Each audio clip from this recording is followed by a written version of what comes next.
Sa gitna ng ingay ng mundo, may tinig ng pag-asa na patuloy na umaabot sa bawat puso.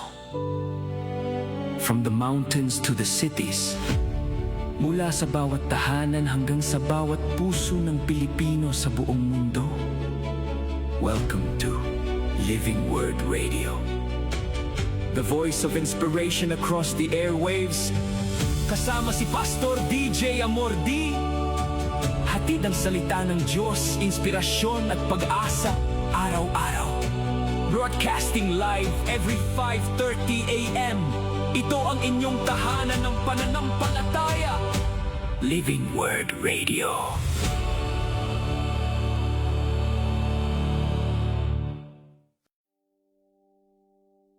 Ang kahapon ay lumipas na.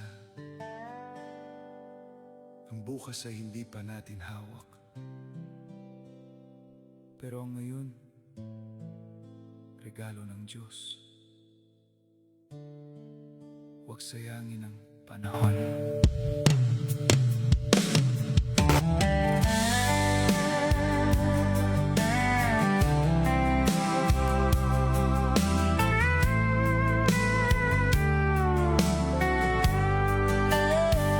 Bawat umaga'y biyayang dumarating. Bawat sandali minsan lang darating. May pusong mahalin, may pangarap abutin. Habang may lakas pa, simulan mo ngayon din. Huwag sayangin ang panahon. Huwag sayangin ang panahon. Bawat araw ay regalo ng Panginoon. Kung may dapat gawin, gawin mo ngayon. Kung may dapat mahalin, mahalin mo ngayon. Huwag sayangin ang panahon.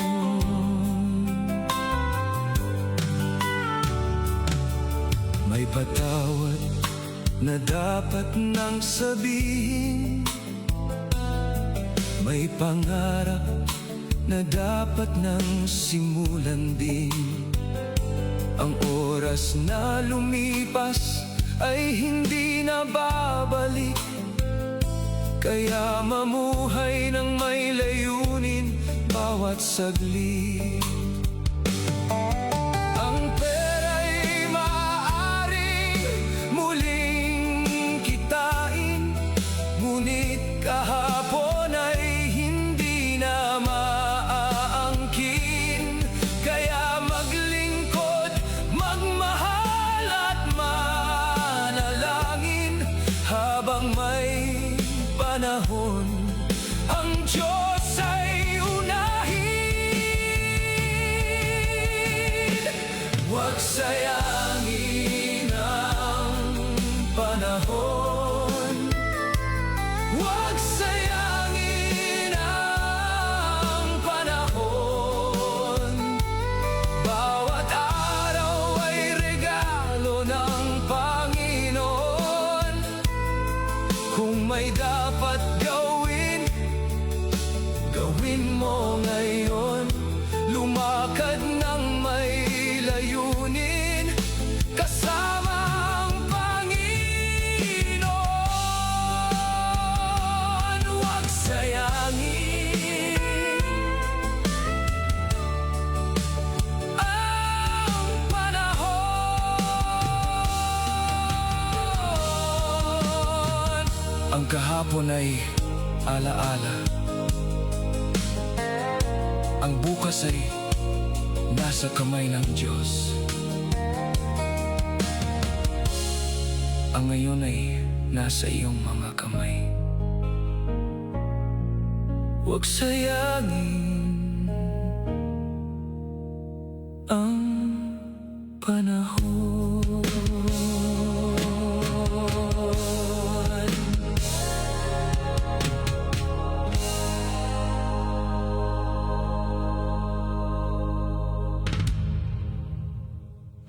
Dumarating ang sweldo.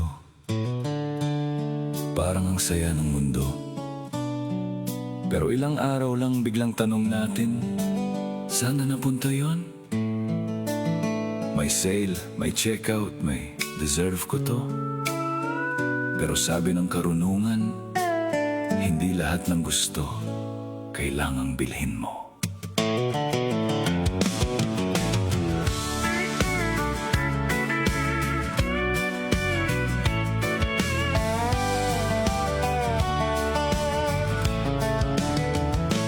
Pagpasok ng sweldo, ang saya ng bulsa. May pagkain, may bills, may bagong lista. May nakita online, biglang napaganda. Isang click lang daw pero dagdag sa gastos pala. Sale ngayon, sabi ng phone sa aking kamay. Last piece na, kaya check out agad sabay. Pero bago bumili, isipin ang mahusay. Baka bukas kailanganin ang perang nasayang. Hindi masamang bumili kung kailangan talaga. Hindi rin masamang magsaya paminsan-minsan sana. Pero kung bawat lungkot ay shopping ang sagot, baka hindi gamit ang kailangan kundi pusong malapit sa Diyos. Hindi kailang sumabay sa buhay ng iba. Hindi sukatan ng saya ang bagong gamit nila. Mas payapang pusong marunong makontento at marunong mag-ingat sa biyayang natanggap nito. Hindi lahat ng gusto kailangan bilhin. Bago mag-check out, isipin. Magtabi para bukas, huwag ubusin ngayon. Ang biyaya ng Diyos, ingatan ng may layon. Hindi lahat ng sale ay tunay na tipid. Kung di mo kailangan, huwag nang ipilit. Kumita, mag-ipon, magbigay ng may saya. Maging mabuting katiwala sa bawat biyaya.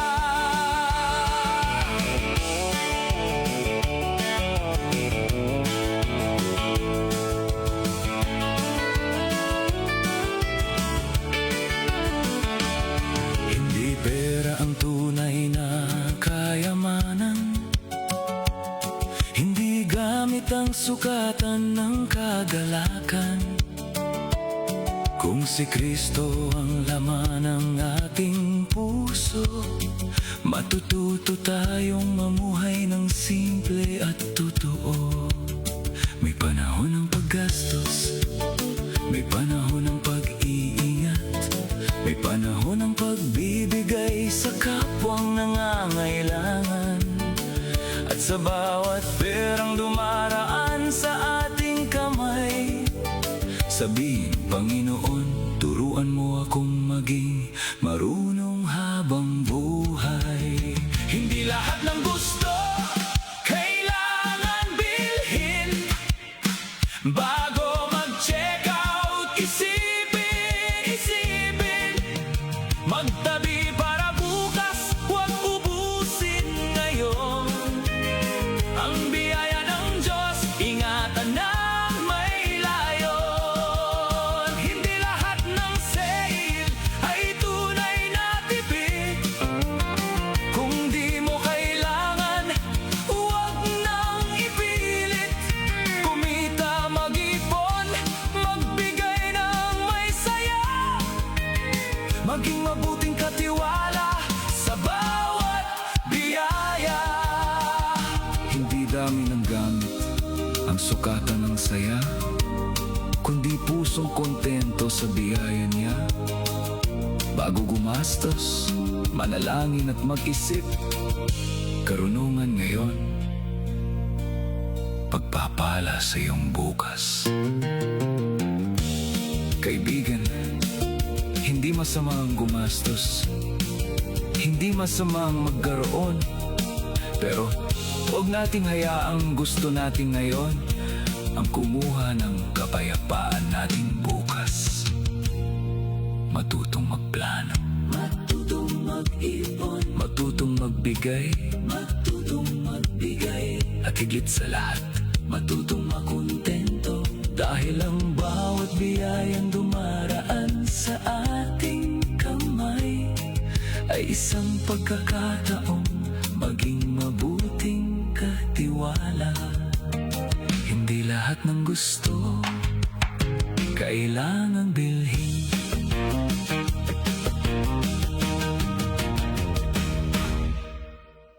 Magandang araw, mga kaibigan. Ako si Pastor DJ Amordi, ang inyong lingkod. Nais kong ibahagi sa inyo ang mga salita ng Diyos, sapagkat iniwan sa atin ni Jesus ang isang dakilang utos. Humayo tayo sa lahat ng bansa, ipangaral ang mabuting balita, and make disciples sa pangalan ng Ama, ng Anak, at ng Espiritu Santo. Ito ang ating misyon. Ito ang ating tawag. Ako si Pastor DJ Amordi, ang inyong lingkod. May dalang mensahe mula sa ating Diyos. Sa radyo't himpapawid, kanyang salita'y tinig. Pag-asa ni Kristo sa mundo'y marinig. Hindi para sa pangalan, hindi para sa akin, kundi si Jesus lamang ang ating sambahin. Sa bawat tahanan, sa bawat bansa, mabuting balita'y ating ipahayag na. Go, go, go! Humayo sa buong mundo. Preach, preach, preach! Si Jesus ay ituro sa Ama, Anak, Espiritu Santo. Dalhin ang Ebanghelyo sa bawat tao. Go, go, go! Hanggang dulo ng mundo. Sabihin sa lahat, mahal sila ni Kristo. Habang may buhay, habang may tinig, ang salita ng Diyos ay ating ihahatid. May pusong sugatan, may buhay na ligaw, may naghahanap pa ng liwanag at tanaw. May taong naghihintay ng pag-asang tunay, na kay Kristo lamang matatagpuan ang buhay. Kaya sa mikropono, sa lansangan at bayan, pangalan ni Jesus ang ating ipahayag. Mula Pilipinas hanggang ibayong dagat, Ebanghelyo ni Kristo'y dalhin nating lahat.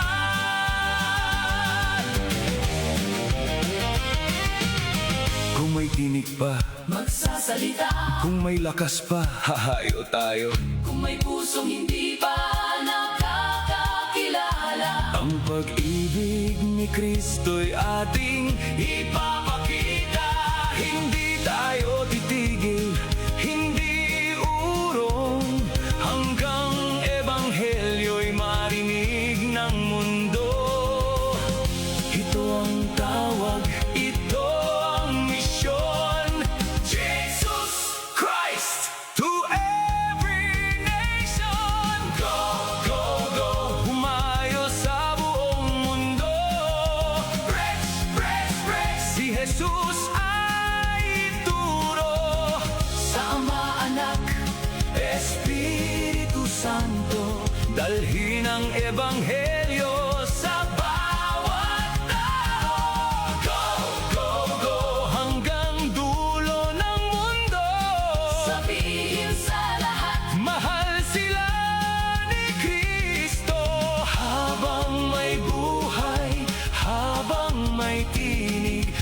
salita ng Diyos ay ating ihahati. Tumayo, Ipangaral, mahal, love, magmahal. Jesus, siya ang itanghal. Ako si Pastor DJ Amordi, ang inyong lingkod. At hanggat may tinig na maaring magsalita, hanggat may pusong handang makinig, patuloy nating ibabahagi ang salita ng Diyos. Sapagkat ang Ebanghelyo ay hindi lamang para marinig. Ito ay para ipamuhay, ipahayag, at dalhin sa buong mundo. Go into all nations, Preach the gospel make disciples. sa pangalan ng Ama, ng Anak, at ng Espiritu Santo. Living Word Web Radio. To God be all the glory.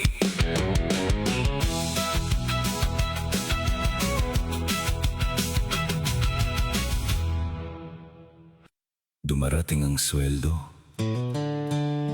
Parang ang saya ng mundo. Pero ilang araw lang biglang tanong natin, saan na napunta yon? May sale, may checkout, may deserve ko to. Pero sabi ng karunungan, hindi lahat ng gusto kailangang bilhin mo.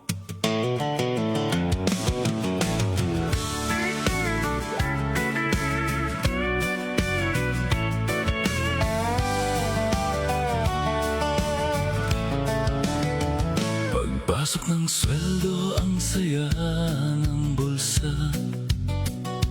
May pagkain, may bills, may bagong lista. May nakita online, biglang napaganda. Isang click lang daw pero dagdag sa gastos pala. Sale ngayon, sabi ng phone sa aking kamay. Last piece na, kaya check out agad sabay. Pero bago bumili, isipin ang mahusay. Baka bukas kailanganin ang perang nasayang. Hindi masamang bumili kung kailangan talaga. Hindi rin masamang magsaya paminsan-minsan sana. Pero kung bawat lungkot ay shopping ang sagot, baka hindi gamit ang kailangan kundi pusong malapit sa Diyos. Hindi kailang sumabay sa buhay ng iba.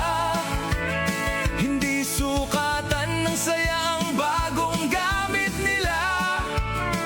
Mas payapang pusong marunong makontento at marunong mag-ingat sa biyayang natanggap nito. Hindi lahat ng gusto kailangan bilhin. Bago mag-check out, isipin magtabi para bukas, huwag ubusin ngayon. Ang biyaya ng Diyos, ingatan ng may layon. Hindi lahat ng sale ay tunay na tipid.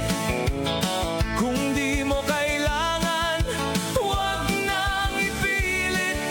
Kumita, mag-ipon, magbigay ng may saya.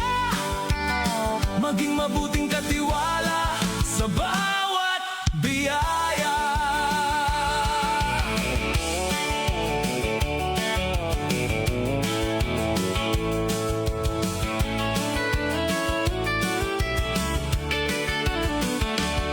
Hindi pera ang tunay na kayamanan. Hindi gamit ang sukatan ng kagalakan. Kung si Kristo ang laman ng ating puso, matututo tayong mamuhay ng simple at totoo.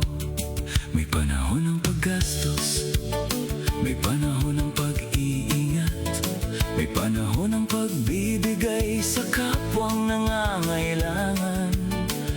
At sa bawat perang dumaraan sa ating kamay, sabihin, Panginoon, turuan mo akong maging marunong habang buhay. Hindi lahat ng gusto kailangan bilhin. Bago mag-check out, isipin, magtabi para bukas, huwag ubusin ngayon.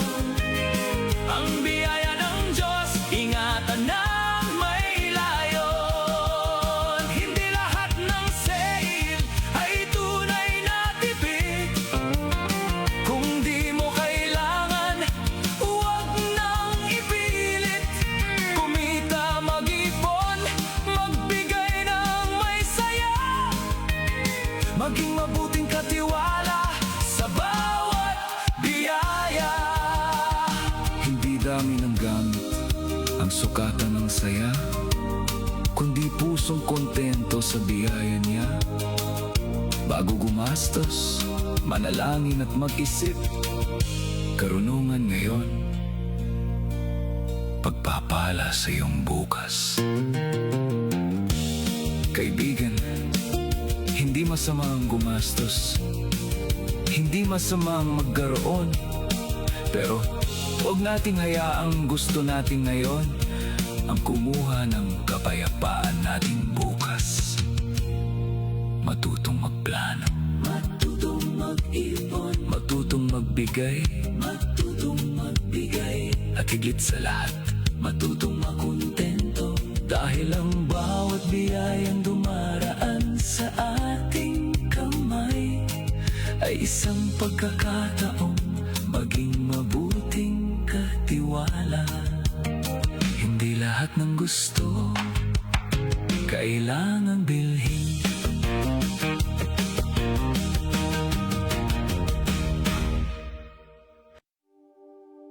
Hindi lahat ng laban ay kailangan mong labanan. Hindi lahat ng salita ay kailangan mong sagutin. May mga taong kahit anong paliwanag mo, hindi pa rin mauunawaan ang puso mo. Kaya kung minsan, ang pinakamagandang sagot ay manahimik, ngumiti, at ipaubaya sa Diyos ang lahat.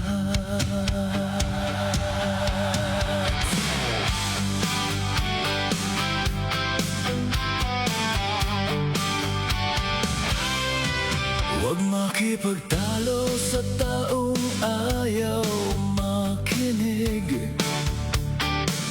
Baka kapayapaan mo'y unti-unting mapatid. Hindi lahat ng punay dapat mong sagutin.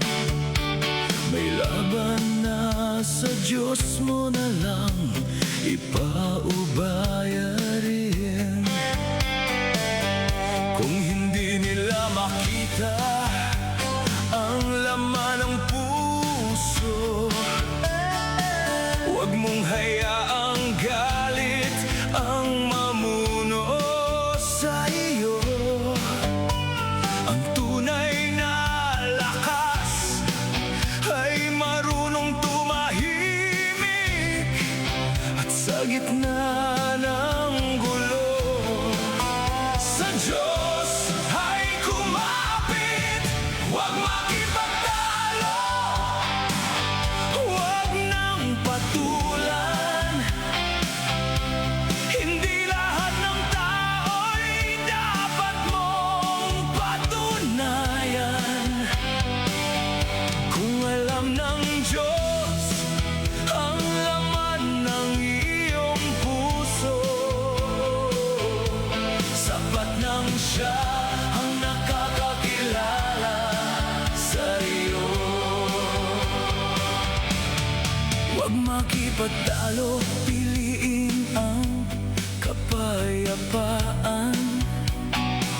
May mga bagay na Diyos nang bahala riyan. kapag hindi ka nila kayang unawain. Manalangin ka na lang at sila'y mahalin. May mga salitang masakit kung pakinggan. May mga paratang na walang katotohanan. Ngunit hindi mo kailangang lahat ay patunayan. Ang Diyos ang nakakakita ng tunay mong kalagayan. Ang mahinahong sagot ay galit, pinapawi. Ngunit salitang marahas, apoy ang ibinabalik. Kaya bago magsalita, sa Diyos muna lumapit. Baka ang katahimikan ang sagot na mas mabuti. Huwag makipadalo, huwag nang patulan. Hindi lahat ng tao'y dapat mong patunayan. Kung alam ng Diyos ang laman ng iyong puso, sapat nang siya ang nakakakilala sa iyo.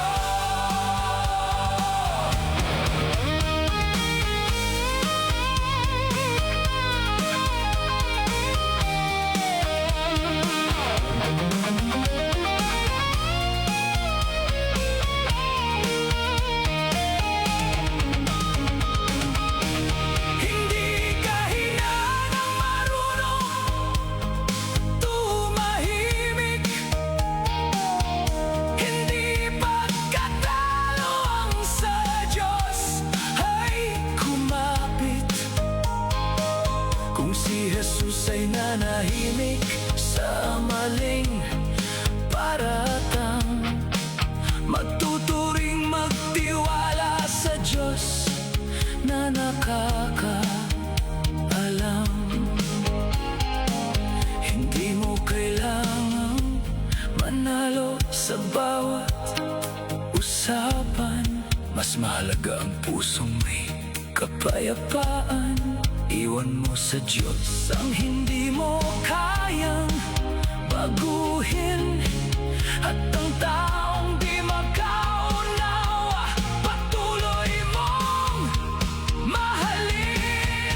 Huwag makipagtalo, huwag nang patulan.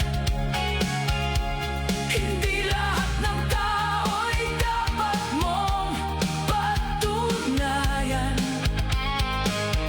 Kung alam ng Diyos ang laman ng iyong puso, sapat nang siya ang nakakakilala sa iyo. Huwag makipagtalo, piliin ang kapayapaan. May mga bagay na Diyos na ang bahala riyan. Kapag hindi ka nila kaya manalangin ka na lang at sila'y Good morning. Magandang umaga. Ang oras po natin, we got 44 minutes past 5 o'clock in the morning. And today is a beautiful Wednesday, August 26, 2026. Galing na, pagkasunod-sunod. 2026. At ang araw ngayon, ang date ngayon ay 26.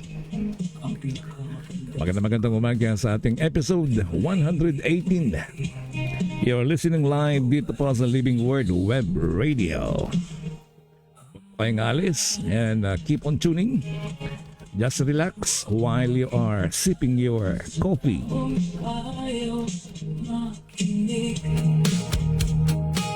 Baka kapayapaan mo'y unti-unting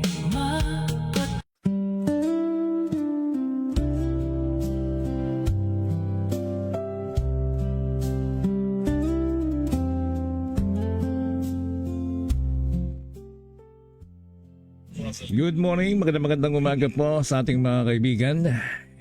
At welcome po yung ating mga bagong mga friends na namasyal. At sana ay maging palaging mamasyal at makasama natin sa pang-araw-araw na pagbubulay-bulay. Okay, in the meantime, isang pasada muna tayo sa ating pagbati sa ating mga kaibigan. Magandang umaga. Naimbag na bigat kyo. Ano ba ang Bisaya na magandang umaga? Ang pag-aaralan po natin ngayon at o kaya pagbulay-bulayan ay isa sa mga very common na nangyayari at nagaganap at kasalukuyang nararanasan natin ngayon. Yung salitang pagbabudget or may sahod pero walang natitira. Gusto mong mag-ipon, wala namang ipunin. Alamin natin ang sekreto. May sekreto po dyan kung paano ka hindi mawawalan ng pera. Di ba? Kalimitan problema natin, pambili. Pero pagka nagkaroon ng pera, nagiging one day millionaire po tayo. Sino pa yung mga ganun? Happy-go-lucky. Lahat po tayo ay nagiging guilty pagdating dyan sa bagay na yan. Kaya wag po kayo mang problema at hindi ka nag-iisa. Dahil pare-pareho po tayo na sinasabi. Yung pera ay parang dumadaan lang sa ating mga palad. At parang kung may sweldo kayo sabihin, ito pambayad mo ng kuryente, pambayad mo ng tubig, pambayad mo ng bahay, pambayad mo ng rental, pambayad mo ng pambigay mong allowance ng iyong mga anak pagpasok nila sa trabaho, di ba? You are listening live dito pa sa Living Word Web Radio, the voice of inspiration across the airwaves. Ako po ang inyong kaibigan, Pastor DJ Amordi.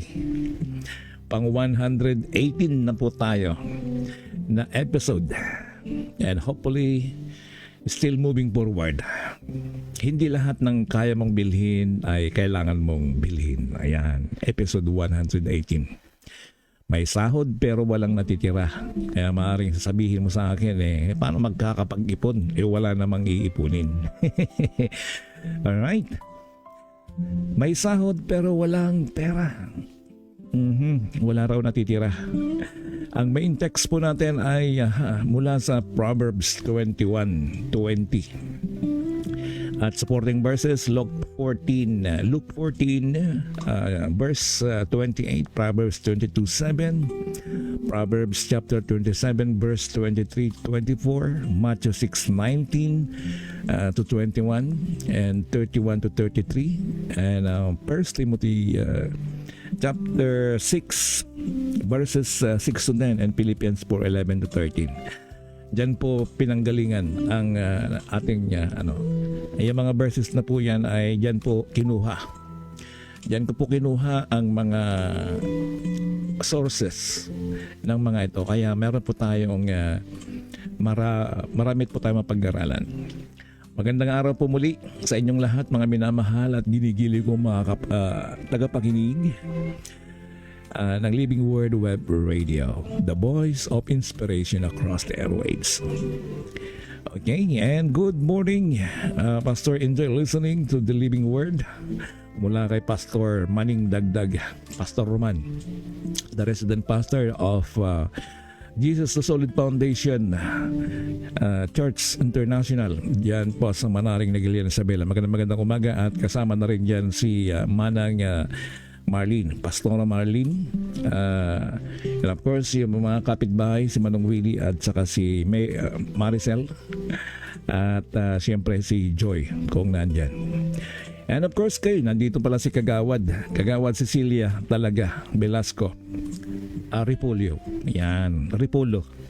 At kasama na rin dyan ang aking kabady-bady noong araw, siyempre si Kabagis Bobot. Naimbag na bigat yung amin dita. Okay yun, sana ay lagi kayong makinig din para lagi ko kayong mabati.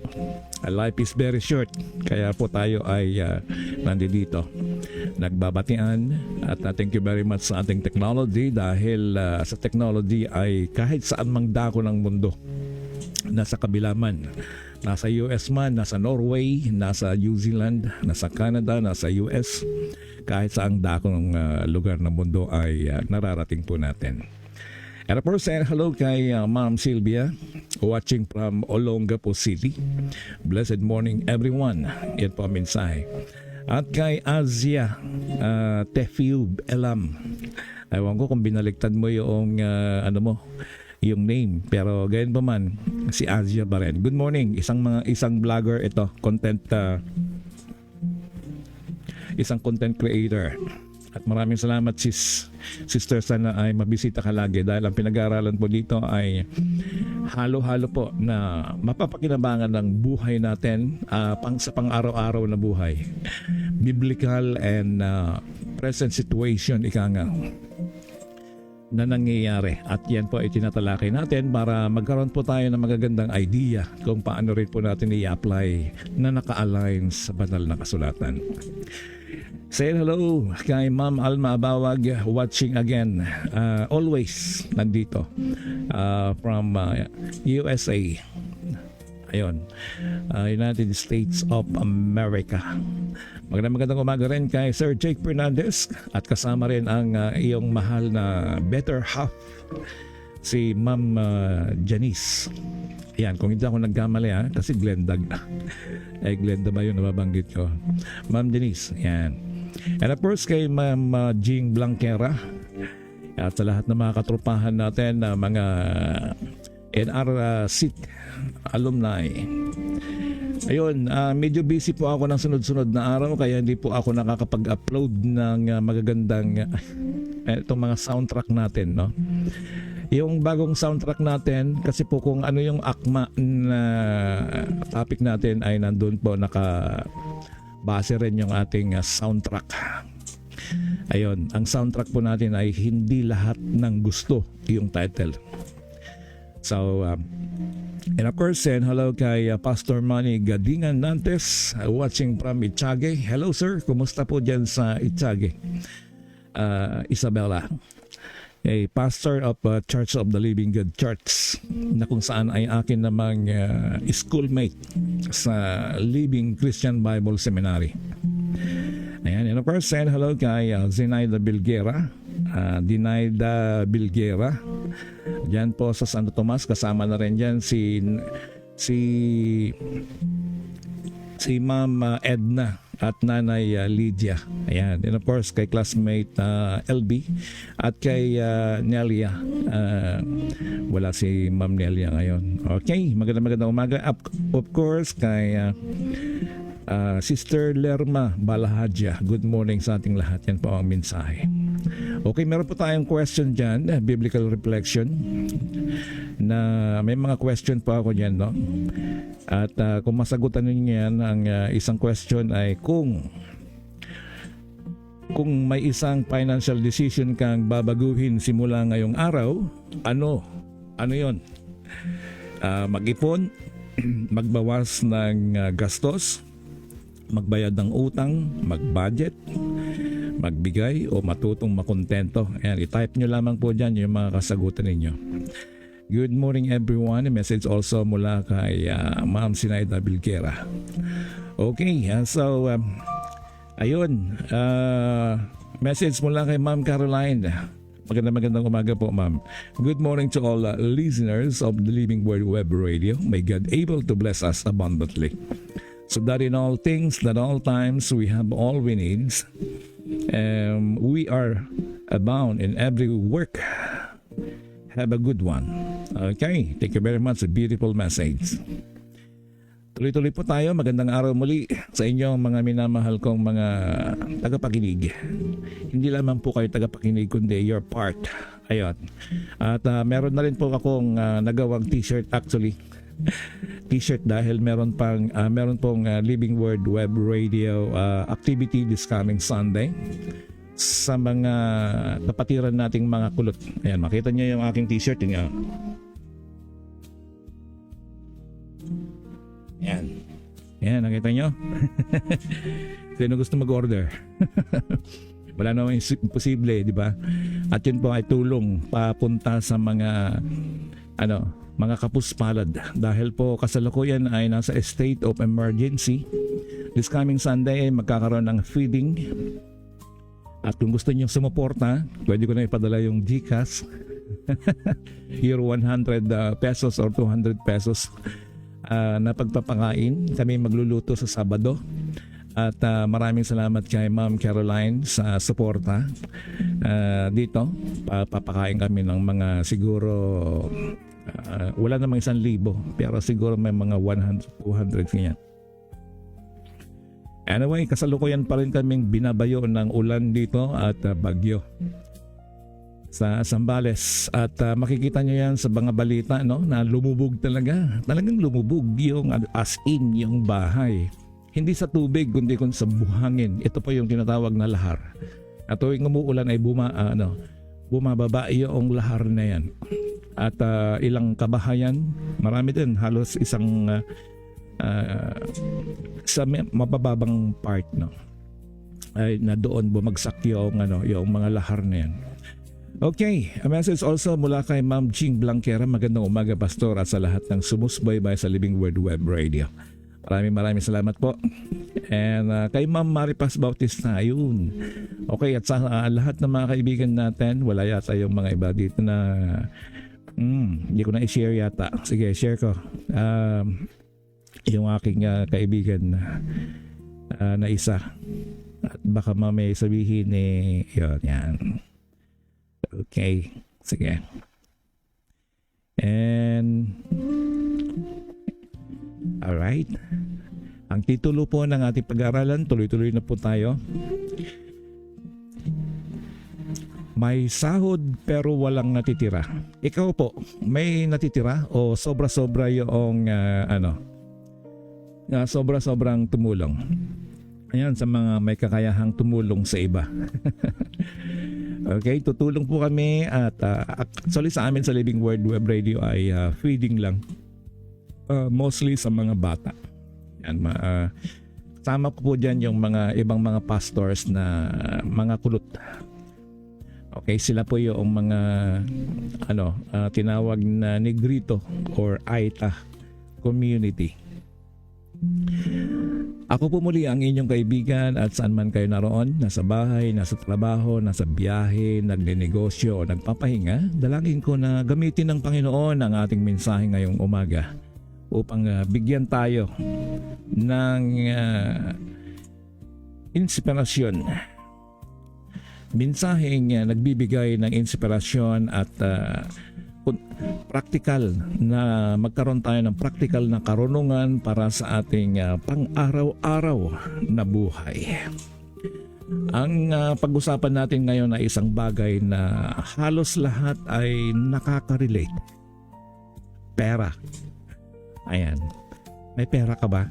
O gusto mong bunutin pero wala na? Bulsa na lang. Hindi dahil masama ang pera, hindi rin dahil mali ang gumastos. Ang tanong ay, bakit minsan kahit may kinikita naman tayo pero parang wala pa ring natitira? Bakit kaya? At baka ang mas mahalagang tanong ay, tayo ba ang kumokontrol sa pera o ang pera na ang kumokontrol sa atin? Ayan. God gives us the ability to produce wealth. Spend our hard-earned money wisely. Yan, this is another message mula kay Ma'am Caroline. Watching habang nasa daan pauwi ng Pangasinan. A message coming from Ma'am Maripas. Oh, nakita ko nga yung live mo kanina. Nagpe-prepare naman ako kaya hindi na ako nakareply kaagad. Ingat po dyan na Ma'am Maripas sa iyong biyahe at kasalukuyang nakasakay sa bus. Ewan ko kung ano yung sinakyan mo, Victory Liner, ano ba yan? Yung iba, 5-star. Maraming bus na magaganda dyan. Okay, at tayo po muna ay saglit na manalangin. Panginoon naming Diyos, maraming salamat sa buhay, lakas, sa trabaho, sa kabuhayan at sa bawat biyayang inilalagay mo sa aming mga kamay. Turuan mo kaming maging mabuting katiwala, bigyan mo kami ng karunungan upang malaman kung kailan kami dapat gumastos, mag-ipon, magbigay, at magsabi ng hindi. Ilayo mo kami sa kasakiman, inggit, labis na pagnanasa, at kawalan ng disiplina. Nawa ang aming pananalapi ay maging instrumento at pagpapala at hindi dahilan ng pagkabalisa. Maraming salamat, Ama, sa tanging pangalan ni Jesus. Amen.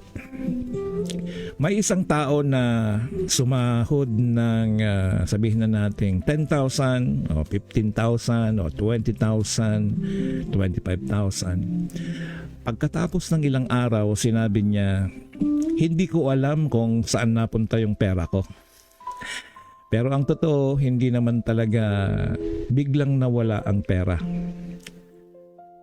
Saan kaya napunta? Napunta sa kape, may delivery mula sa Shopee.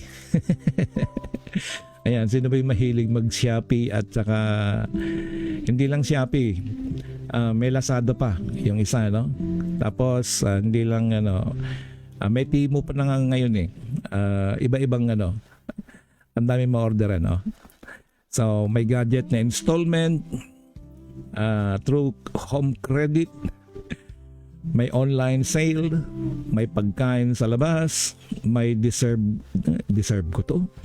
Naghihirap ako kailangan kong bilhin to. Deserve ko ito Kaya bilhin ko yung gusto ko, di ba? Or may minsan lang naman, mga ganyan di po, no? Minsan lang naman, regalo ko ito sa sarili ko, kaya kailangan bilhin ko itong tiga 100,000 na iPhone 17 Pro Max. Ayan.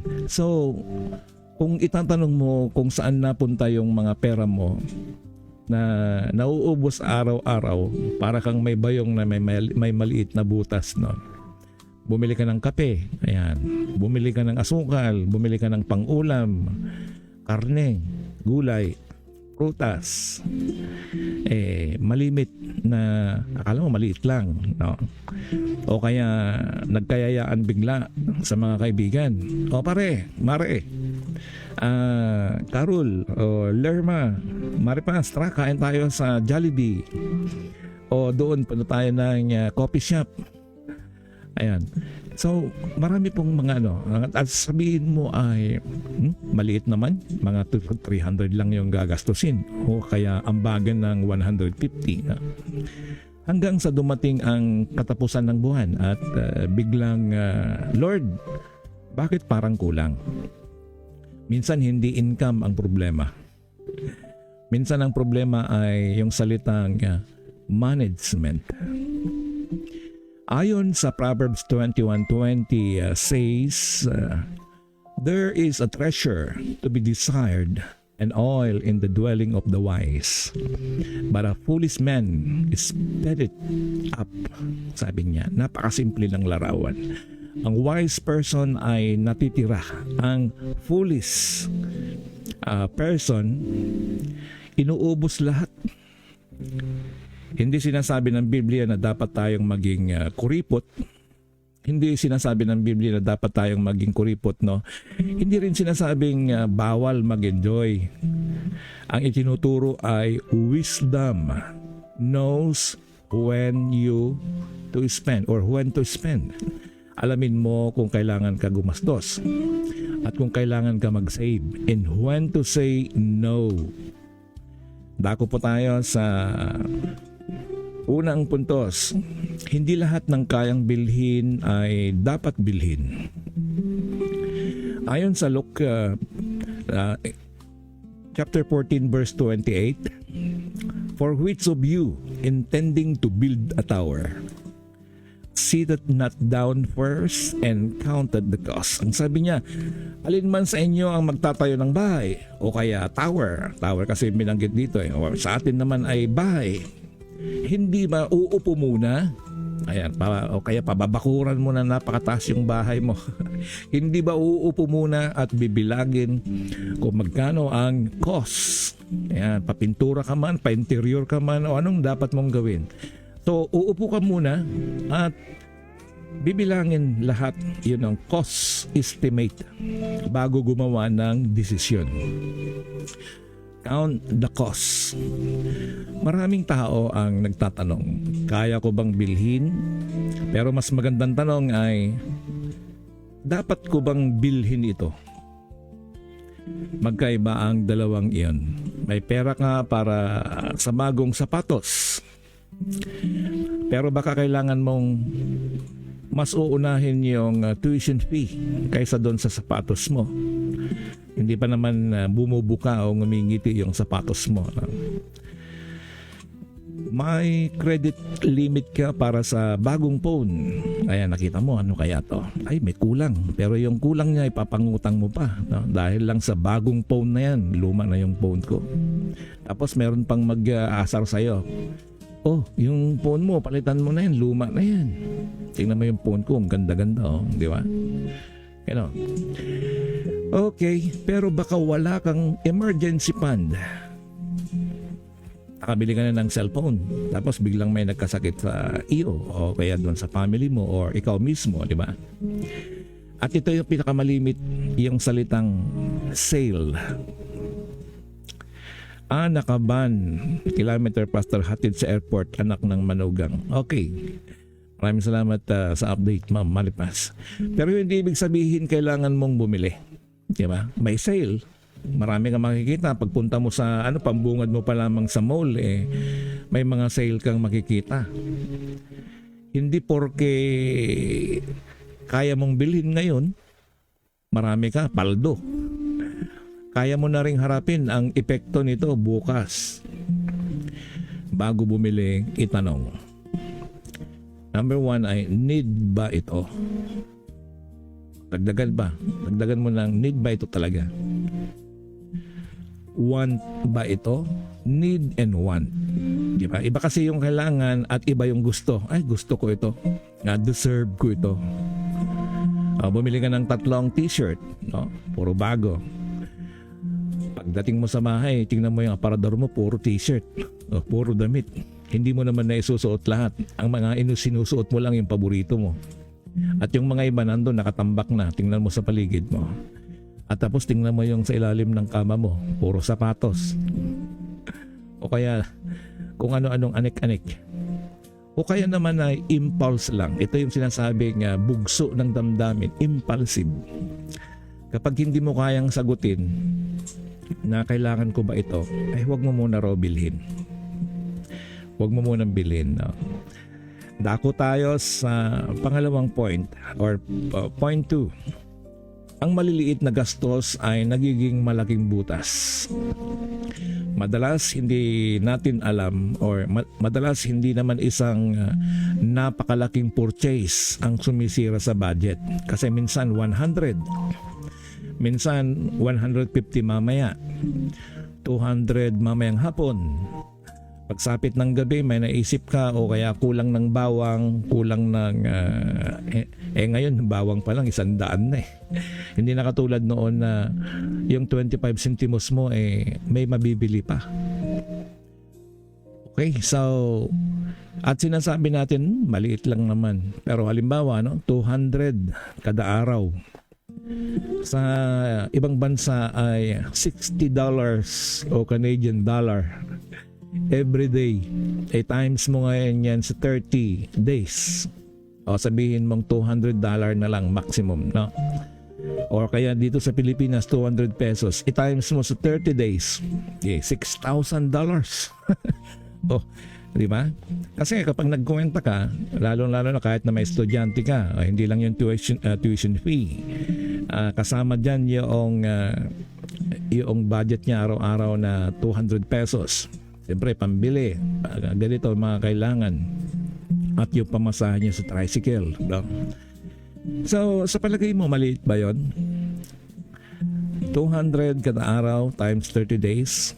200 peso man yan o $200 man yan every day. So sa loob ng isang buwan ay 6,000 na pala yun. So ang tanong mo ay maliit ba yun? Hindi. Sabi sa Proverbs 27 verse 23, "Be thou diligent to know the state of thy flocks."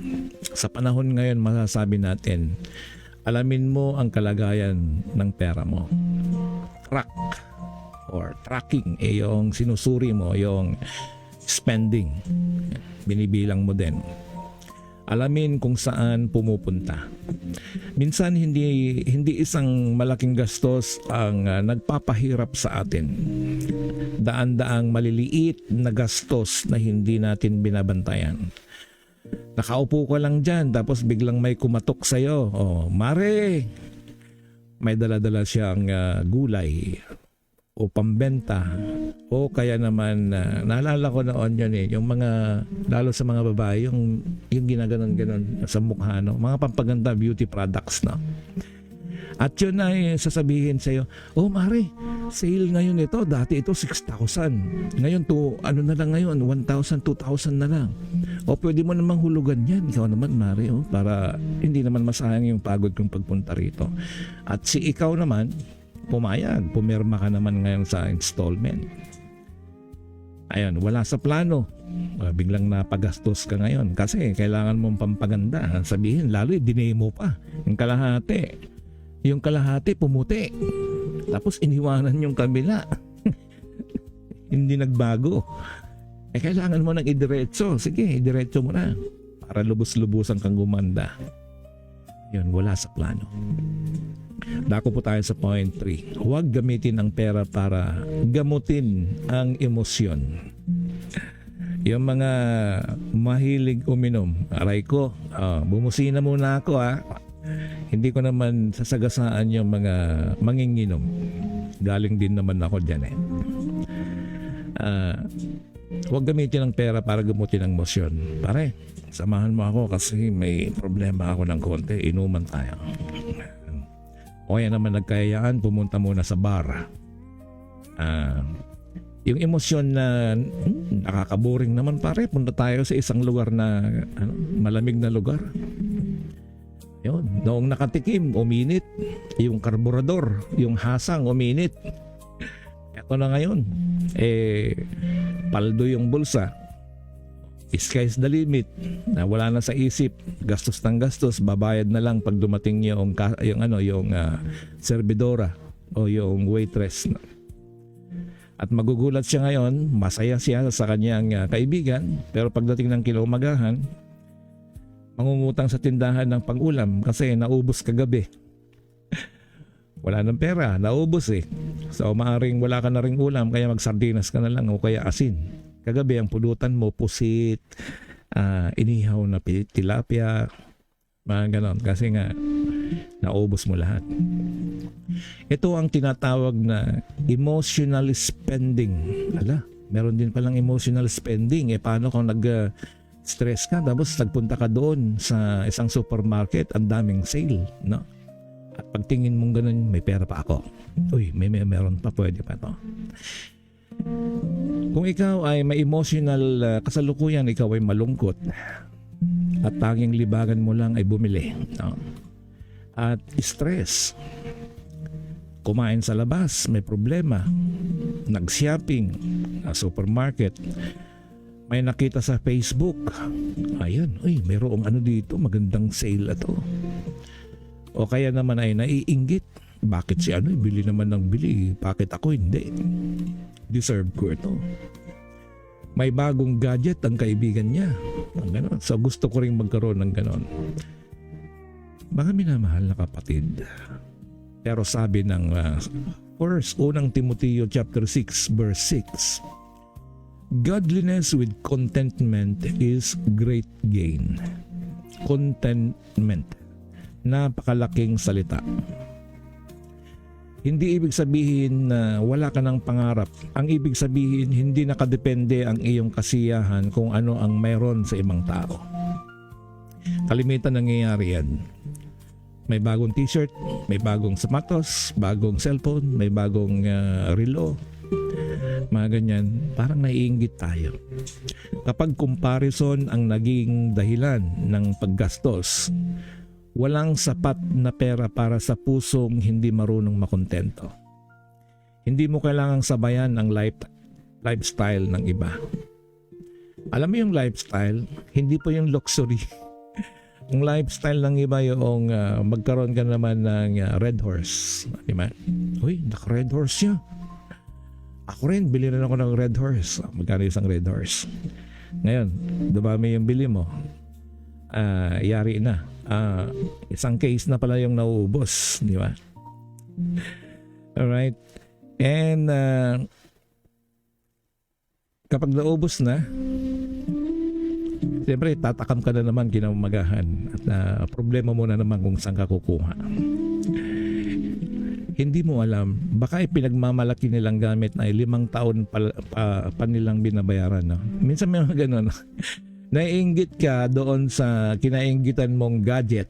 Yun pala installment ng 1 taon o 2 taon. Di ba? Yung pinagmamalaki nilang gamit. Nakabili sila ng ganito. O baka maaaring bagong kotse, bagong cellphone na iPhone o Android, whatever. Yun pala ay naka-home credit. Tapos, kinainggitan mo. Dako po tayo sa pang-4 na puntos. Magplano bago gumastos. Ang budget ay hindi kulungan. Ang budget ay direksyon. Ito yung mapa natin kung nasaan yung ating ginagastusan. Kung walang plano ang pera mo, may ibang bagay na gagawa ng plano para sa iyo. Para diyan. Ang gagawa ng plano, ginagawan nila kung paano mo gastusin niya ang pera mo. Sino yung mga yon? Ito yung mga advertiser. You know. Actually, isa po kami sa company namin yung nagpaplano kung paano nila gastusin yung pera nila. So we will entice them. Ang ginagawa namin, we will attract them. Sa magitan ng graphics design, pagagandahin namin ang gusto at ipipresent namin yon para gumastos. O, di ba? Kung hindi ka magplano, mayroong ibang tao na nagpaplano para ubusin mo yan. Nag-ring yung telepono. Sabihin sa'yo, Mare, mayroong offer doon, no? Ang ganda pa, puntahan natin. O, yun, wala sa plano mo yun. Sumama ka naman. Sabi mo Mare, kulang yung pera ko kung sakaling mabitin, pautangan mo ako, okay lang. Sumigi naman si Kumare. Sige, pautangan kita. Ayan na. Nag-online shopping o kaya nagpunta sa restaurant. Na-pressure, na-impulse kasi gustong-gusto niya yung item. No? Naku, ayaw kong pakawalan yan. Kailangan makuha ko yan. Mare, pautangan mo muna ako ng 3,000. Pandagdag dito kasi 1,000 lang itong dala kong pera Ayan. So, anong nangyari? Yun na po yun. Nahulog ka na sa patibong ng mga gusto ang mga taong nagpaplano. Kung hindi ka nagplano, may ibang nagpaplano sa'yo para gastusin ang pera mo. Yun yung mga mga awarded salesman kung paano nila gastusin yung pera mo. Count the cost, ang sabi ng Luke 14:28. Isang simpleng biblical financial order: income, giving, savings, needs, and wants. Hindi income, wants, utang. Okay? So, tingnan niyo po kung may income ka, bilangin mo, savings mo, at yung kailangan bago yung wants. Yung kailangan muna. Kasi kapag ginusto mo lang, gusto ko lang bumili. Parang gano'n. Pero hindi kailangan Ang nangyayari po ay income, tapos wants. Tapos yung panghuli, utang na. Kasi naubos mo lahat sa gusto mo lang mangyari. Kapag dumating ang sweldo, Huwag hintaying matapos muna bago isipin. Yung iba naman pare, inom muna tayo. Kaya minsan lalo na kapag kaanihan, nakabenta na, nagpunta sa palengke. Pare, daan muna tayo sa sa tindahan. Inom muna tayo, lagok muna tayo ng tigi isang Red Horse. Eto na ngayon, nilaklak yung Red Horse. Nung nilaklak yung Red Horse, na dagdagan hanggang sa suray-suray ng padaan. Alright, in the meantime, I would like to say hello, a very good morning kay IPMR Robert de la Cruz Sr. Good morning po, Pastor. Mabuhay po kayo. Maraming salamat po, Kagawad. Si konsihal po ng bayan at siya po yung pinaka-head ng lahat ng mga kabagis Aita community dito sa bayan ng San Marcelino. Kinagagalak kong makasama ka, IPMR Robert de la Cruz, always. Okay, balik po tayo sa ating pinag-uusapan. Bigyan mo ng trabaho ang bawat piso bago po ito bigyan ng trabaho ang iyong tukso. Parang kanta po, Bigyan mo ng trabaho ang bawat piso. Ibig sabihin po, bawat piso ay mahalaga. Merong kanyang responsibilidad. Ang sabi nga nila, hindi mo mabubuo ang 100 peso kung wala kang 100 peso or isang piso. Kaya bago mo bigyang daan magtrabaho yung tukso sa'yo, gawin mo ay bigyan mo ng trabaho, paglaanan yung piso. Dako po tayo sa point 5. Maging maingat sa utang. Ayan, nandyan si home credit, nandyan si credit card, sino pa? Lahat ng mga credit, At pagdating ng due date, yan si Judith, pagdating ng due date niyan, singilan na. Ito na yung pinakamahirap na parte. Noong araw, nakangiti. Ito, utang mo. Ayan, yung loan mo o kaya ito, ayan, masayang-masaya. Nung hindi ka na makabayad, hindi mo na mabayaran, nakasimangot na yun. Sabi ko nun, nasa ka pa? Tagal mo nang hindi nakakabayad. Ibigay ko na ito sa barangay. Ibigay ko na ito sa pulis. Ayan na. Hindi na makabayad. Umabot na ng hanggang leeg dati. Tapos lumipas pa ng ilang buwan. Nakalubog na yung utak mo sa yung ulo mo sa utang, Ang sabi sa Proverbs o Kawikaan chapter 22 verse 7, the borrower is a servant to the lender. Alam niyo po, yung nanghihiram ng pera ay nagiging alipin na nung nagpahiram. At kalimitan po, nakakasira na po sa pagkakaibigan, yung pagkakautang. Marami pong mga ganyan na dati mga close sila. Pero nung nagkautang, eto namang si inutangan ay ikinalat pa. Ay, yung kaibigan ko na yan, mangungutang yan. Ang tagal na yung utang niya, hanggang ngayon hindi pa rin niya binabayaran. Ayun. Ginawa ka pang ngayon. Ginawa kang kawawa ngayon. Kasi hindi ka makabayad yung mga pinagbibili mo ngayon doon, wala ka ng ganang suotin. Kasi sasabihin lang sa'yo, yung suot niya yan, utang yan. Anyway, hindi lahat ng utang ay pare-pareho. May mga sitwasyon na ang panghihiram ay ginagamit para sa bahay, para sa negosyo, para sa edukasyon, o tunay na pang-emergency. Pero malaking peligro ang utang para lang makasabay sa uso, sa lifestyle, Utang para sa fashion, pambili ng Avon, pambili ng makeup, pambili ng luho. Utang para magmukhang mayaman. Utang para bumili ng bagay na hindi naman kailangan. Credit card is very good. Lalong-lalo na kung ito ay kailangan mo sa negosyo mo, Yung pang-emergency na kailangan mong kunin. Pero kung ang credit card mo ay ginastos mo at nawaldas mo, it's not good anymore. Loan approval is not a blessing automatically. Credit card is not additional income. Installment does not mean cheap. Ayan, credit card, loan approval, installment, etc. Huwag mong gastusin ngayon ang perang hindi mo pa kinikita bukas. Ayan, isigaw ko. Huwag mong gastusin ngayon ang perang hindi mo pa kinikita bukas. Pero baliktad po eh. Yung sinusweldo mo hanggang next year or hanggang sa end of the year, naiutang mo na. Okay lang siguro kung iPhone o at least nagamit ka, meron kang gamit, no? Kung naubos mo sa wala. Yung off the record nga nasabi ng ng isang kaibigan ko, no. Yung mga pera kong inipon, sabi niya napunta lang sa kubeta. O inihi lang. O kaya dinumi lang. Gano'n nangyari. Huwag mong gastusin ngayon ang perang hindi mo pa kinikita bukas.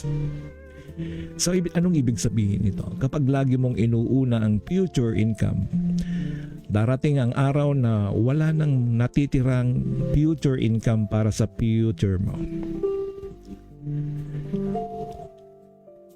At sasabihin mo, sana narinig ko na ito noong 30 years old ako, 20 years old ako. Alam niyo po mga minamahal kong mga tagapakinig, mga kaibigan, isa rin po ako noon na happy-go-lucky. Ibig sabihin, great spender. Yung pera ay nasa bulsa, hindi sa wallet o hindi sa bangko, nasa bulsa lang, gano'n. Para anytime, when you want something to buy, ayan, ito pera. Parang gano'n. Kaya minsan sabi natin na sana na noon ko pa narinig yan, mga financial learning or katuruan or financial seminars, yung mga ganyan, no? Financial wisdom. Kaso naubos na eh. Parang gano'n. Dako po tayo sa point 6, gamitin ang 24 hours rule. Ano kaya ito? 24-hour rule. Napakasimpleng practice, no? Kung hindi essential ang gusto mong bilhin, ano po itong essential kung hindi talaga kailangan na? Maghintay ka ng another 24 hours. Hindi yung impulsive. Bilhin mo na? Bilhin na natin? Bilhin ko na? Kasi baka maubusan bukas. Alam niyo po, maghintay ng another 24 hours at pag-isipan muna mabuti. And then another 72 hours. Kung major purchase, isang linggo o higit pa, maraming bagay na gusto nating ngayon. Yung ngayon, gusto mong may nakita ka, wow, okay ito. Ayos to. Pagkatapos ng 2 araw ay hindi ko sasabihin mo sa sarili mo, nabili mo na, di ba? Nako, hindi ko pala ito kailangan. O maaring ibenta mo pero hindi mo na maibebenta. Ang kotse na binili mo ko actually paglabas sa kasa hindi na yun ang presyo kahit bagong-bago yan. At masabi mo, bakit ko ba nabili ito? Hindi ko naman pala kailangan. Bakit? Dahil impulsive ka or impulse, yung mabilis na pagdidesisyon. Ang wisdom ay marunong maghintay. Yan po yun. Yung kaibahan, impulsive and then wisdom ay marunong maghintay. Ayon sa James 1:19, be swift to hear, is slow to speak. Ang sabi dito ay mas mabilis tayong makinig pero slow to speak. At sa spending, maaari natin gamitin ang prinsipyo. Be slow to buy. Yan kalimitan yung mga scammer na pumapasok dahil alam nila impulsive ka, kailangan mo mabulaklak ng mga bagay. Nang nakaraan na naman nangyari ulit yan sa isang kaibigan ko, no? One time lang yung 50,000 niya. So nawala siya sa blinak siya sa GC, naka-block siya sa kanyang Messenger. So nawala yung totally yung kanyang ininvest. 'Di ba may mga online diyan na sugal, may mga online games, mga ganyan. So nawala. Ang pagantala ng pagbili or pagpupostpone ay hindi pagkawala ng pagkakataon. Minsan ito ang pagsagip sa iyong budget. Kaya kailangan konting delay lang. Dako pa tayo sa point 7, matutong magsabi, hindi ko kailangan ito ngayon or hindi ko kailangan yan. Ito marahil ang isang pinakapangyarihang financial sentences, no? Kaya kong bilhin, may pera ako, pero hindi ko kailangan. Hindi lahat ng bagong release kailangan mong bilhin. Bagong release ng o brand ng telepono. Okay? Hindi lahat ng sale kailangan mong puntahan. Hindi lahat ng pagkain kailangan bilhin. Marami ka pang pagkain sa refrigerator sa bahay. Marami ka pang nakasupot doon sa sopa na hindi mo nakikita at naluluma siya lang, na itatapon mo na naman tapos bibili ka na naman, no? So hindi lahat ng pagkain ay kailangan. Actually, mas gusto yung katawan natin fasting. Yeah, that's true. Yung magpa-fasting. Ako, guilty rin ako dyan sa dami ng pagkain. So, sasabihin mo, ay, ang dami pang pagkain eh. So, kailangan ko nang ubusin to. Dahil gusto mo lang eh. Di ba? Dahil may dumaan, may gusto kang bilhin mo ulit eh. Bukas mo ng refrigerator mo, dami pa palang pagkain dito. Eh dahil lang meron kang pambili. So hindi lahat ng pagkain ay kailangan. Hindi lahat ng imbitasyon kailangan mong gastusan. In-invite ka, pare, huwag kang mawawala sa birthday ko ha. Huwag kang siyempre inaabangan din naman, may bit-bit ito. Magbibit-bit ito. Kaya inimbitahan ka. Hindi lahat ng gusto ng anak ay kailangang ibigay anak agad. Yung anak mo, maraming kailangan, no? Minsan nagrarason pa yan, Nay, meron kaming outing ngayon. Yun pala eh, merong alam mo yung mga kabataan ngayon, no? Amusement. Marami silang mga amusement, yung mga excitement, eksperimento, minsan ay nagkakainuman na. Minsan ang pagmamahal ay marunong magsabi na hindi muna. At minsan ang maturity ay marunong magsabi sa sarili na hindi ko kailangan. Hindi ko muna kailangan. Alam kong kailangan ko siya pero hindi ko muna kailangan.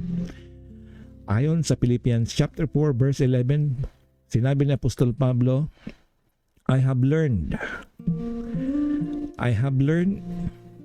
in whatsoever state I am, therewith to be content. Contentment is learned. Yan po, ang sabi ni Apostol Pablo, contentment. Financial freedom begins when you realize you don't have to buy everything you want. Ang galing, ano? Ang financial freedom daw ay nagsisimula doon sa kung naiisip mo na hindi mo kailangang bilhin lahat ng bagay. Everything you want. Sabi niya gano'n. Yes, you can buy, you have the capability, but you don't need to. Ayon sa point 8, dito po, dako tayo sa pang-8 puntos. Mag-ipon habang may pagkakataon. Ayan. Mag-ipon habang malakas ka. Mag-ipon habang may trabaho ka. Kasi anytime po, pwede kang malay off. Pwedeng wala na yung continuity na ikaw ay magtatrabaho. So, samantalahin mo yon na mag-ipon ka muna or magtabi ka. Proverbs teaches ang kawikaan ay nagtuturo sa atin ng tinatawag na preparation. Tingnan yung mga langgam, no? Ayon sa Proverbs 6, chapter 6 to 8, the ant prepares food during the season of opportunity. Bakit tayo nag-iipon? Hindi dahil wala tayong tiwala sa Diyos. Nag-iipon tayo dahil may wisdom tayong ibinigay ng Diyos.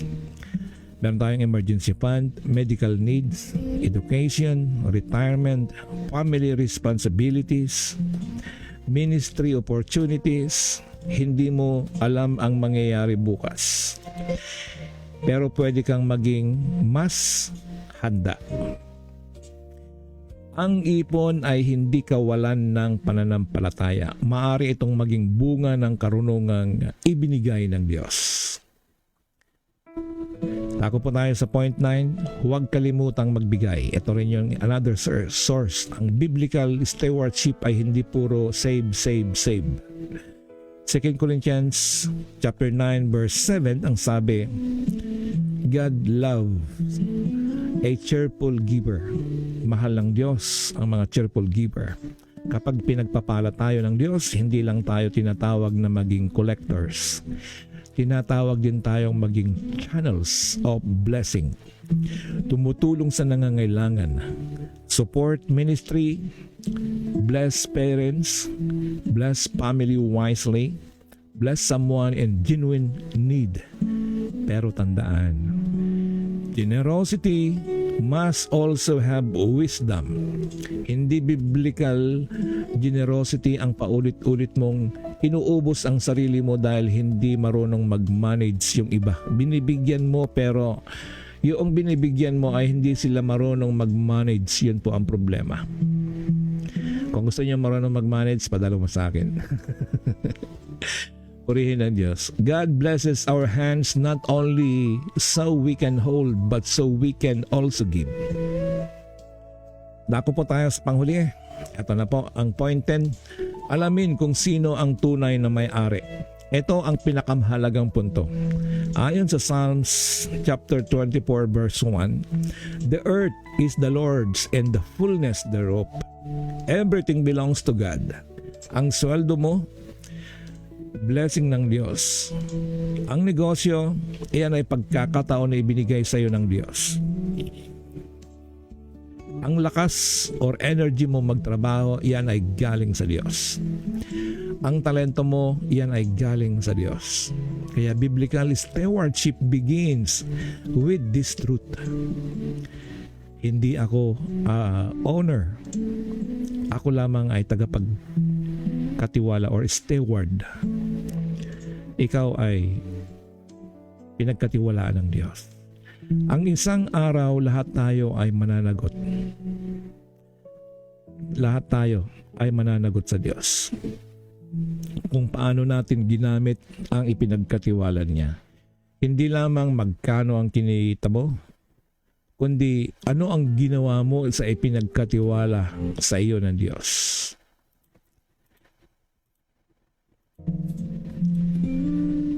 Ito po ang practical challenge. 7 days money reset.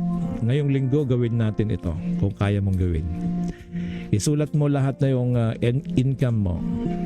Isulat lahat ng monthly obligations mo. Ano ba yung mga monthly obligation? Bayad ng rental ng bahay o kung nagre-rent ka,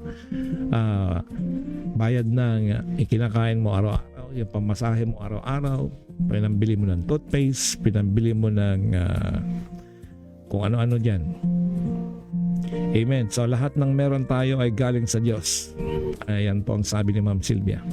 Tingnan ang nakaraang gastos, tukuyin ang 3 unnecessary, yung hindi mo kailangan na cancel, ay na expenses. I-cancel o bawasan ang isa. Maglaan, halimbawa 10. Ito, kailangan tanggalin ko na itong 3 ito. Maglaan kahit maliit para sa savings. Ipanalangin ang iyong finances at gumawa ng bagong spending plan. Hindi kailangan perfecto agad, pero ito ay mahalaga. At least sinusulat mo. At kailangan mo magsimula. Ito po ang takeaways natin. Tandaan natin, una, hindi lahat ng kaya mong bilhin ay dapat mong bilhin. Ikalawa, bantayan ang maliliit na gastos. Ikatlo, huwag gamutin ang emosyon gamit ang shopping. Kapag nalulungkot ka, mamamasyal ka doon sa mga shopping at di mo na malayan na yung mga gusto mong bilhin ay nabili mo na. Ika-4, mag-budget bago gumastos. Ika-5, maging maingat sa utang. Ayan, utang.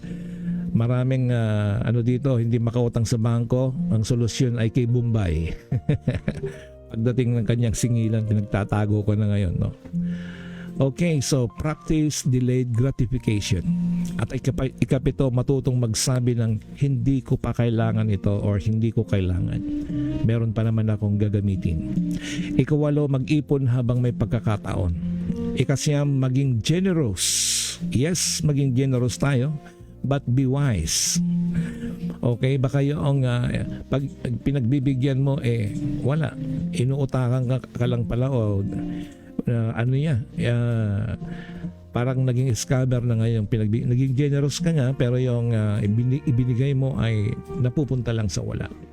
Ika-10, tandaan, katiwala ka lamang ng biyayang ipinagkatiwala ng Diyos. Tayo po yung katiwala o tayo yung steward. Ito po, dako na po tayo sa ating final or powerful conclusion. Mga kaibigan, ang tunay na kayamanan ay hindi nasusukat sa dami ng kaya nating bilhin.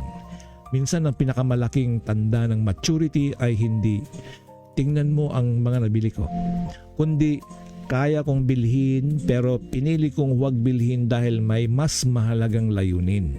Yung layunin. Hindi masama ang magkaroon ng magandang bahay. Hindi masama ang magkaroon ng magandang sasakyan. Hindi masama ang masasarap na pagkain araw-araw mong binibili sa mall. Hindi masama ang magbakasyon. Hindi masama ang magkaroon ng pera. Pero kapag ang mga bagay na yon ay kumukontrol sa ating puso, sa ating buhay, doon nagsisimula ang problema. Ayon sa Matthew 6 verse 21, "For where your treasure is, there will your heart also be." Kung nasaan yung kayamanan ay naroon din daw yung ating puso, kaya mag-ingat po tayo. Kaya ang tanong natin ngayon ay hindi lang saan pumupunta o saan napupunta ang pera mo. Ito ang mas malalim na tanong. Saan nakatali ang puso mo? Dahil kung kay Kristo ang puso mo, matuto tayong humawak ng pera ng may wisdom. Matuto tayong maghintay. Matuto tayong magbigay. Matuto tayong makontento. At matuto tayong sabihin, Lord, anumang meron ako ay galing sa iyo. Turuan mo akong gamitin ito para sa tama, sa pamilya, sa kinabukasan, sa pagtulong sa iba, at higit sa lahat para sa iyong kaluwalhatian, for the glory of God. Yan po yung investment. Hindi po spending. Investment po ang tawag yan. Ito po, final reflection or altar call sa atin. Baka ngayon napapansin mong lumalaki na ang utang mo. Sino ba yung may mga utang dyan? Lubog ka na ba sa utang? Maraming salamat po sa magandang paalala. Be wise. Mula kay Ermelinda, o si Pastora yata to. Pastora Ermelinda Galang Bacini. I guess you're a pastor, yan? Maraming salamat po, Pastora. Baka hindi mo na alam kung saan pupunta ang sweldo mo. Baka sa shopping ang nagiging sagot mo kapag malungkot ka. Marami pong ganyan, no? Pag nalulungkot, umuupo lang doon. Alam niyo sa mga doon sa mga shopping mall, 'di ba? Nakikita mo hindi lang sa loob, hindi sa labas yung mga pang-attract nila sa mga customer. Baka sinusubukan mong makipagsabayan sa lifestyle ng iba. Huwag mawalan ng pag-asa. Magsimula ka ngayon, humingi ng wisdom sa Diyos. Ayusin ang budget mo, magbawas kung kailangan, magbayad ng paunti-unti sa mga utang, mag-ipon ng paunti-unti, matutong makontento, at higit sa lahat, ibigay kay Kristo ang buong buhay mo dahil ang pinakamalaking problema ng tao ay hindi financial, kundi spiritual. At ang pinakamalaking kayamanan na pag-aari nating tanggapin ay hindi pera, kundi ang buhay na walang hanggan sa pamamagitan ng ating Panginoong Hesukristo. Tayo po ay manalangin. Dakilang Diyos, maraming salamat sa bawat biyayang nilalagay mo sa aming mga kamay. Patawarin mo kami sa mga pagkakataong kami naging pabaya, impulsive, mainggitin o walang disiplina. Bigyan mo ng wisdom upang gamitin ng tama ang aming kinikita. Tulungan mo kaming iwasan ang mga unnecessary expenses or sobra or labis naming pagbili ng aming mga kinakain sa pang-araw-araw. Tulungan mo kaming maging responsable sa aming buhay. Tulungan mo kaming mag-ipon para sa hinaharap. Tulungan mo kaming maging generous sa mga nangangailangan At bigyan mo kami ng wisdom kung paano kami maging generous. At higit sa lahat, Panginoon, huwag mong hayaang maging Diyos namin ang pera. Ikaw lamang, Panginoong Jesus, ang aming Panginoon. Nawa ang aming finances, trabaho, negosyo, tahanan, kinabukasan ay gamitin para sa iyong kaluwalhatian. At sa aking mga kaibigan, kapatid na sa kabilang screen, Lord, anuman ang kanilang mga dinadala sa buhay, may utang man o may kasalukuyang problema sa mga financial, kayo po ang magbigay ng tugon sa bawat isa sa amin. Maraming salamat, O Diyos, sa tanging pangalan ni Jesus. Amen. Mga minamahal kong mga kaibigan, tapos na po ang ating pagbubulay-bulay at morning devotion. Hindi mahalaga kung gaano kalaki ang pumapasok sa iyong mga kamay, kung lahat naman ay agad lumalabas. Ang karunungan ay hindi lamang marunong kumita, marunong din itong mag-ingat, maghintay, magbigay at maghanda. Ako po ang inyong lingkod, Pastor DJ Amordi, dito po sa Living Word Web Radio, the voice of inspiration across the airwaves. Spend wisely, live simply, give generously, and let Christ remain the treasure of your heart. Okay, so purihin po ang Panginoon, mga minamahal ko mga kaibigan, at balikan ko lang po yung mga bagong dating. Si Armelinda is from Oman, Pastor. Nagbakasyon dyan sa Pilipinas now. Ay, okay, akala ko si Pastor ito. Maraming salamat po, Ma'am Carol. Message mula kay Sir Joel Lopez. Madami ako kilala at kasama sa trabaho. Yung iba nakakainis na dahil ginagawa na akong extension ng wallet nila. Parang may pinatago sa'yo. Kakasahod pa lang, nangungutang na. At ang masakit, grabe sila kung gumastos at bumili ng kung ano-ano. Ayun po. Anyway, maraming salamat Sir Joel. Paki-rewind na lang po yung ating pagbubulay-bulay or morning devotion. At yan po ay hindi lamang po pure na kundi ito po ay present na o kasalukuyan na nararanasan natin. At yan nga, napakaganda ang iyong testimony. Yung mga pinatago sila, akala mo may pinatago sa iyo. At one day millionaire or sabihin natin ano pala sila, akala mo gumastos at kung wala nang magagastosin, lubog na sa utang. Okay, so God bless us mga minamahal kong kapatid, at kita-kits ulit tayo bukas sa ating morning devotion ulit. Okay, so ito yung ating soundtrack, no? Parang nasa mundo. Pero ilang araw lang biglang tanong natin, saan na napunta yon? May sale, may checkout, may deserve ko to. Pero sabi ng karunungan, hindi lahat ng gusto kailangang bilhin mo.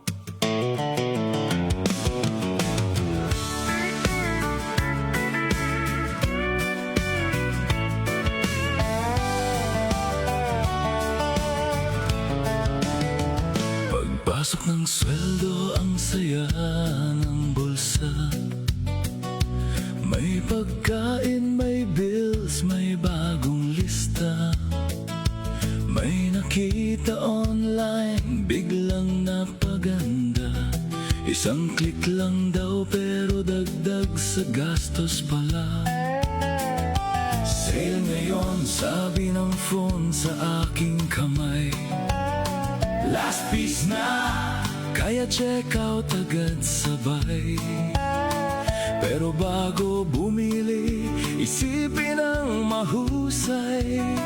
Baka bukas kailanganin ang perang nasayang. Hindi masamang bumili kung kailangan talaga. Hindi rin masamang magsaya paminsan-minsan sana. Pero kung bawat lungkot ay shopping ang sagot, baka hindi gamit ang kailangan kundi pusong malapit sa Diyos. Hindi kailang sumabay sa buhay ng iba. Hindi sukatan ng saya ang bagong gamit nila. Mas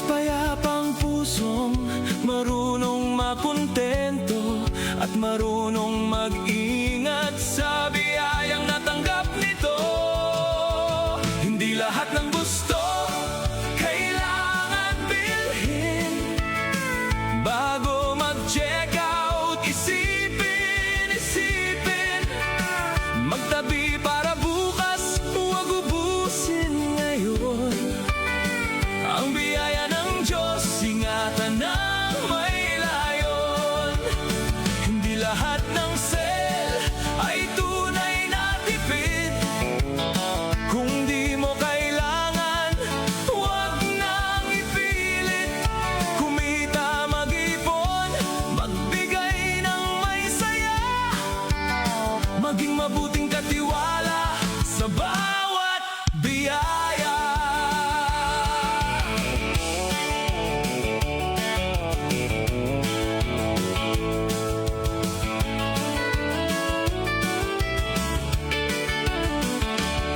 Hindi pera ang tunay na kayamanan. Hindi gamit ang sukatan ng kagalakan. Kung si Kristo ang laman ng ating puso, matututo tayong mamuhay ng simple at totoo. May panahon ng paggastos, may panahon ng pag-iingat, may panahon ng pagbibigay sa kapwang nangangailangan. At sa bawat perang dumaraan sa ating kamay, sabihin, Panginoon, turuan mo akong maging marunong habang buhay. Hindi lahat ng gusto kailangan bilhin. Bago mag-check out, isipin magtabi para bukas, huwag ubusin ngayon. Ang biyaya ng Diyos, ingatan ng may layon. Hindi lahat ng sale ay tunay na tipid. Kung di mo kailangan, huwag nang ipilit. Kumita, mag-ipon, magbigay ng may saya. Maging mabuting katiwala sa bawat biyaya. Hindi dami ng gamit ang sukatan ng saya, kundi pusong kontento sa biyaya niya. Bago gumastos, manalangin at mag-isip. Karunungan ngayon, pagpapala sa iyong bukas. Kaibigan, hindi masama ang gumastos, hindi masama ang magkaroon. Pero huwag nating hayaang gusto natin ngayon ang kumuha ng kapayapaan natin bukas. Matutong magplano, matutong mag-ipon, matutong magbigay, at higit sa lahat, matutong makontento.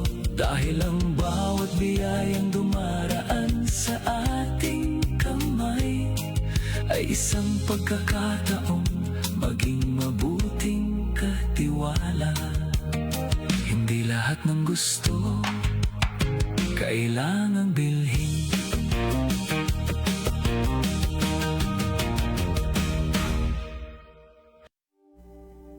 Hindi lahat ng laban ay Amen. kailangan Maraming mong salamat po labanan. mga minamahal ko, mga kaibigan at mga kapatid.